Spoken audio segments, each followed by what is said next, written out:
J'espère que chacun de vous a passé une très bonne journée du 1er mai et je voudrais bénir Dieu pour vos vies, frères et sœurs.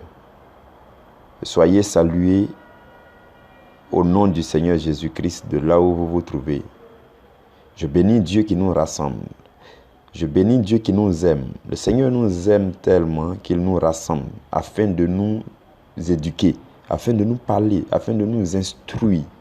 Vous savez, oui, personne ne peut faire l'œuvre de Dieu convenablement. Personne ne peut vivre la vie chrétienne convenablement si les instructions qui viennent de Dieu ne l'aident. Si Dieu, à travers sa parole, ne nous guide pas, nous ne pouvons pas mener notre vie chrétienne de la façon la plus convenable. Et je bénis Dieu parce que dans le souci de nous guider chaque jour, le Seigneur nous réunit autour de ce repas matinal que nous avons appelé ton pain de la première heure, mon pain de la première heure. Et nous sommes rassemblés afin de prendre ce pain-là. Chaque jour a son pain, frères et sœurs. De la manière que chaque jour a son pain physique, de cette même façon, chaque jour a son pain spirituel. Et si nous sommes réunis en ce moment précis, c'est pour que nous puissions prendre notre pain spirituel. De la même façon que nous ne sommes jamais fatigués de prendre notre pain physique chaque jour, c'est de cette même façon que nous devons toujours rechercher à entrer en possession de notre pain spirituel, la nourriture divine qui est donnée par Dieu depuis le ciel. Frères et sœurs, je bénis Dieu pour la vie de chacun, du fait que tu es encore à ce rendez-vous et que par la force du Seigneur, tu viens toujours à ce rendez-vous et que tu écoutes dans toute l'humilité possible du Seigneur afin de saisir ce que le Seigneur communique à chacun de nous à travers cette émission. Je suis convaincu dans le Seigneur que tout ce que nous disons ici, sous la motion du Saint-Esprit, entre dans ta vie afin de bénir ta vie. La parole de Dieu qui tombe ne retourne jamais à Dieu sans avoir porté son fruit dans le cœur dans lequel elle a été semée.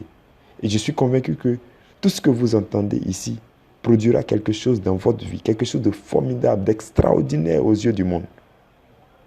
Pour l'instant, vous êtes en train de vous former dans l'ombre, mais vous ne pouvez pas imaginer ce que vous allez devenir, ce que chacun de vous deviendra très bientôt aux yeux du monde. Si nous sommes vraiment assidus et que nous appliquons réellement ce que le Seigneur nous donne ici, sur cette petite plateforme spirituelle, qui est d'ailleurs négligeable, qui peut être banalisée, mais je sais que le Seigneur prend ce qui n'existe pas afin de confondre ce qui existe. Le Seigneur prend les choses faibles afin de confondre les choses qui se disent fortes dans ce monde. Je suis convaincu dans le Seigneur que Dieu est en train de préparer quelque chose de très glorieux pour toi et pour moi. Je bénis Dieu pour ta vie et pour ta présence encore en ce soir. Le sous-thème sur lequel nous allons méditer en ce 2 mai 2019, c'est « Celui qui veut être ami du monde se rend ennemi de Dieu. » Celui qui veut être ami du monde se rend ennemi de Dieu. Et le texte d'appui, c'est Jacques chapitre 4, verset 4. Jacques chapitre 4, verset 4, que je vais nous lire avec votre attention. La Bible dit, dans la version Louis II, la Bible dit, dans Jacques chapitre 4, verset 4, « Adultères que vous êtes, ne savez-vous pas que l'amour du monde est inimitié contre Dieu? Celui donc qui veut être ami du monde se rend ennemi de Dieu. » Parole du Seigneur. Nous rendons grâce à Dieu. Chers frères et sœurs, je voudrais nous faire comprendre en ce matin que il y a un endroit où chacun de nous est quitté. Nous étions tous dans un endroit que la Bible appelle le monde. Chacun de nous était dans le monde. Nous étions dans le monde. Il y a une différence entre être dans le monde et puis vivre dans le monde. Être dans le monde, c'est être du monde. C'est-à-dire que avant, nous étions du monde. Et lorsque la Bible parle de monde, c'est un endroit où règnent les forces des ténèbres. Le monde pris sous cet angle-là, c'est un endroit où règnent les forces des ténèbres. C'est un endroit où règnent les choses charnelles. C'est un endroit où règne le péché et ses œuvres. C'est ça le monde. Si vous voulez, c'est justement parce que les ténèbres règnent dans le monde que Jésus est venu comme la lumière du monde. Et par la suite, il nous a dit que nous sommes aussi la lumière du monde. Lumière afin d'éclairer ces ténèbres. Parce que le monde, c'est un espace où règnent toutes les œuvres des ténèbres. Et justement, le Seigneur Jésus-Christ est venu afin de nous ôter de ce monde. Si vous vous souvenez, lorsque Jésus priait pour ses disciples dans Jean chapitre 17, Jésus a dit à Dieu, il a demandé à Dieu, Père, je ne te demande pas de les ôter du monde, mais je te prie de les préserver du mal. Et la Bible dit que nous sommes dans le monde, mais nous ne sommes plus du monde. Ça veut dire que bien que nous vivions sur la terre, nous ne vivons plus selon les règles et les principes du monde où règne Satan et ses suppôts. Donc, lorsque nous avons reçu le Seigneur Jésus, lorsque nous avons été nés de nouveau et que nous avons entamé le processus graduel de notre conversion, nous avons décidé ainsi de quitter le monde, de sortir du monde. Spirituellement, nous ne vivons plus dans le monde. C'est pourquoi la Bible va dire que Jésus-Christ, par sa résurrection, nous a transportés dans les lieux célestes et que désormais nous sommes assis avec lui dans les lieux célestes. Spirituellement, nous ne vivons plus dans le monde. Nous ne vivons plus spirituellement dans le monde, mais notre corps continue de vivre dans le monde. Donc, nous ne sommes plus du monde, mais nous sommes dans le monde. Nous sommes dans le monde physiquement, mais nous ne vivons plus conformément au monde, point de vue spirituel. Voici tout ce que le chrétien que tu es, la chrétienne que tu es en train de faire lorsqu'il travaille chaque jour à sa vie chrétienne. C'est de quitter le monde progressivement. C'est de ne plus nous conformer au siècle présent. C'est de renoncer aux œuvres démoniaques, aux œuvres des ténèbres, aux œuvres du péché, aux œuvres de la chair. C'est cela sorti du monde. Et ça, c'est avec le secours et la grâce de Dieu que nous y parvenons. C'est avec la miséricorde de Jésus-Christ que nous parvenons à cela. Mais notre part de responsabilité est de chercher à connaître Jésus.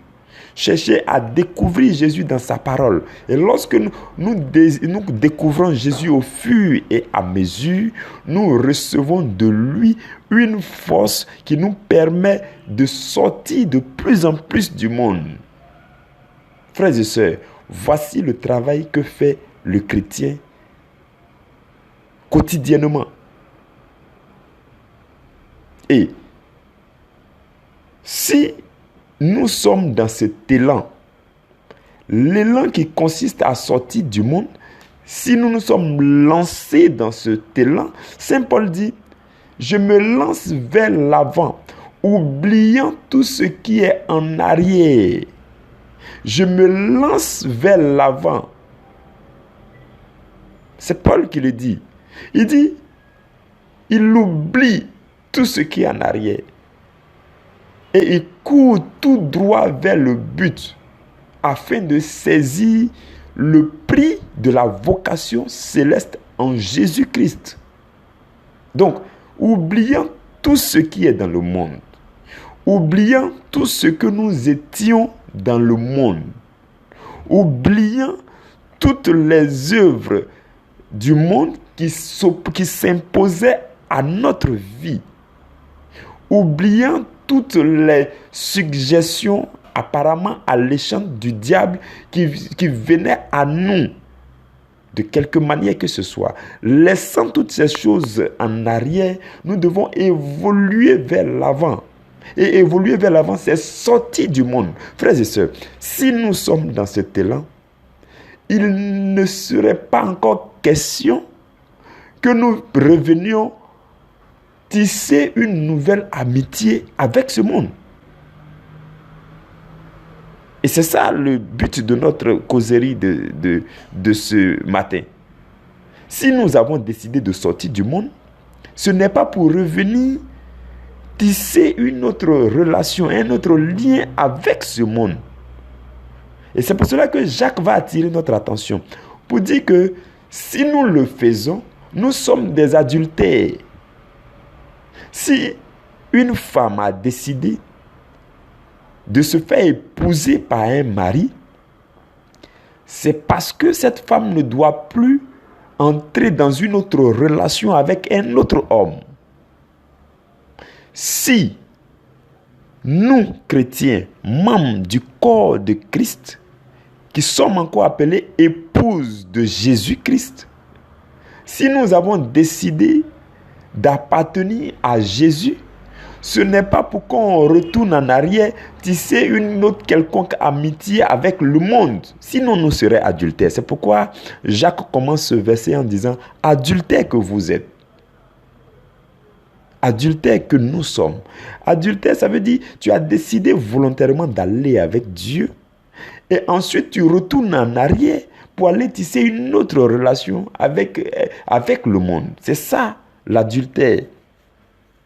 Et il dit que si nous aimons le monde, si nous cherchons à manifester un quelconque amour pour le monde, automatiquement, nous ne sommes plus amis de Dieu. Nous ne pouvons pas continuer à nous appeler amis de Dieu si nous avons encore des liens avec le monde. Et c'est justement, aujourd'hui, on parle de combat spirituel à gauche, à droite, on doit briser, casser les chaînes. C'est ce genre de chaînes, frères et sœurs, que nous devons casser en écoutant ce genre de message. Tu ne peux pas dire que tu t'abandonnes à Christ et que tu suis Jésus-Christ et puis revenir tisser encore un autre lien avec quoi que ce soit dans le monde. C'est comme si tu t'étais lié toi-même. Et c'est cette chaîne qui a besoin d'être brisée en ce soir à travers cette parole que tu es en train d'entendre. Tu dois décider de couper l'amitié secrète que tu es en train de tisser avec le monde pendant que tu es déjà derrière Jésus. Et la Bible dit, si tu continues dans cette amitié-là, on ne peut pas t'appeler ami de Dieu. Ce n'est pas possible. On ne peut pas t'appeler ami de Dieu pendant que tu as un lien avec le monde. Parce que le thème que nous sommes en train de développer ce mois et que nous avons commencé hier, c'est que nous devons manifester de l'amour. Nous devons aimer. Et nous avons vu tous les différents types d'amour. Donc, nous devons manifester cet amour. Et manifester le véritable amour envers celui qui t'a épousé exige que tu n'aies aucun autre lien avec quelqu'un qui ne t'a pas épousé. Si nous avons décidé d'entrer dans une relation d'amour en tant qu'Église, en tant que corps de Christ, si nous avons décidé d'entrer dans une relation, une histoire d'amour avec Jésus qui est l'époux de cette Église, cela exige qu'on rompe toute forme de lien avec celui qui n'est pas notre époux. Et il y a quelqu'un qui n'est pas notre époux, qui est très séduisant, qui nous attire, qui nous fait des propositions chaque jour. C'est le monde et les puissances des ténèbres. Le monde et le diable, le monde et les choses charnelles. On doit, en fait, si nous voulons vivre, c'est que le message que le Seigneur veut nous faire passer à chacun de nous ce soir, c'est que si nous voulons vivre pleinement cette relation conjugale avec le Seigneur, conjugale et spirituelle avec le Seigneur, nous devons renoncer au monde. Nous devons couper toute forme de lien avec le monde. Sinon, nous ne serions pas amis de Dieu. C'est ce que je veux, par le Saint-Esprit, nous faire passer comme message en ce moment. Que la grâce du Seigneur demeure sur vous. Et que le Seigneur, à travers ce petit message, vous communique la force nécessaire pour que vous puissiez prendre les décisions qu'il faut. Paul dit, tout m'est permis, mais tout ne m'est pas utile. Tout m'est permis, mais je ne me laisserai asservir par quoi que ce soit. Je vous demande en ce matin même, à toi qui m'écoutes, je te demande de prendre un moment personnel et d'identifier ces choses-là qui te sont permises quand même dans ta vie. Toutes choses nous sont permises. Et je veux que tu identifies les choses qui ne te sont pas utiles. L'amitié avec le monde n'est pas utile pour ta relation avec Dieu. Le lien avec les choses du monde n'est pas nécessaire dans ta marche à la suite de Jésus. Le lien avec le péché, les désirs charnels n'est aucunement utile pour la bonne marche de ta vie chrétienne à la suite de Jésus. Je voudrais qu'en ce soir, tu prennes la décision ferme de t'abandonner à Dieu afin d'expérimenter l'amour vrai, l'amour divin.